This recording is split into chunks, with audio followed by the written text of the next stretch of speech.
Sydney. Thank you, Deputy Speaker. We need to be really clear. The words we use and what we say matter. The symbols we use and what we use them to portray matters. And while, as we've seen in the debates in this chamber today, we may argue about what constitutes Australian values, it must be beyond doubt that in this country any form of hate speech, any symbol of hate, and indeed any showing of hate is to be condemned. And it's for this reason that I welcome the Counter-Terrorism Amendment, Prohibited Hate Symbols and Other Measures Bill 2023. We must be united in ensuring that no symbol of hate is deemed acceptable in our society. And we must be clear that free speech is not hate speech, and hate speech cannot ever be defended in this way. We know that as the Hamas-Israel war continues, instances of anti-Semitism along with Islamophobia are rising in Australia. There have been verbal abuse on streets, alleged assaults and death threats, leaving communities distressed and fearful. Children are frightened and alert as they sit at bus stops, while other people cross streets to avoid making eye contact with some they believe they should fear. In newspapers yesterday, a two-page advertisement from more than 600 prominent Australians condemned the increase in anti-Semitism since the horrific Hamas attacks on Israel. As the signatories wrote, whether directed towards Jewish Australians, Muslim Australians, Asian Australians, Indigenous Australians or any other minority, we will not tolerate such conduct in our workplaces and firmly reject it in our communities. We are unequivocal in our resolve that racism in all its forms is deplorable and abhorrent. In my own electorate of North Sydney, Deputy Speaker, I've had many discussions with people from the Jewish community and have seen and heard their genuine fear and alarm. It is not an understatement to say that many fear they no longer belong in this country. Indeed, one woman shared with me the fact that her family originally fled to Australia because they did not believe they belonged anymore when it came to their country of origin. The story of her family's migration is well known and has been shared across generations. Heartbreakingly, she recently received a message from a family member asking her, "Where do we go now?" I say to her, and to every person who is currently questioning their place in our society, you belong here. Thank you for sharing your stories, your fears and concerns, and I stand with you. Our diversity is our strength, and we all have a responsibility to not only recognise it but be prepared to fight for it. And it is this context we must do everything we can to prevent unacceptable behaviour and call it out as soon as it is seen. And this is what this legislation is all about, and I welcome it wholeheartedly and thank the Attorney-General for moving it.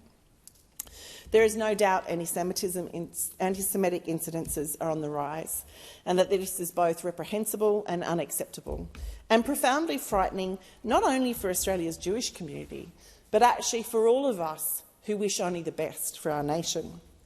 This legislation then sends a very strong message that there is no place in Australia for hatred, violence or anti-Semitism.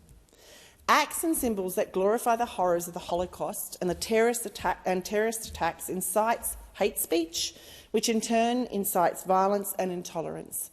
And it must never be acceptable that these things or actions are considered a joke. A uniform worn to a party is not funny. A flag flown in the back of a car is not acceptable. And an arm thrown up as you leave a court is definitely not okay. It is not funny, and our children must not be taught that there is humour anywhere in any of these things. We must do everything we can to stymie intolerance and promote social cohesion. Because any threat to social cohesion is not only a threat to individuals and communities, but it's a threat to our national security. It's a threat to who we are. And recently we've seen how fragile who we are actually is.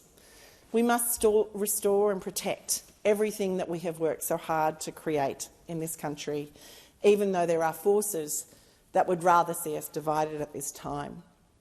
Nazi symbols and the Islamic State flag are associated with hate, racism and terror, and have no place in our society. The ban on publicly displaying these symbols is something that is arguably overdue. But I say in this place, thank God we've finally gotten there.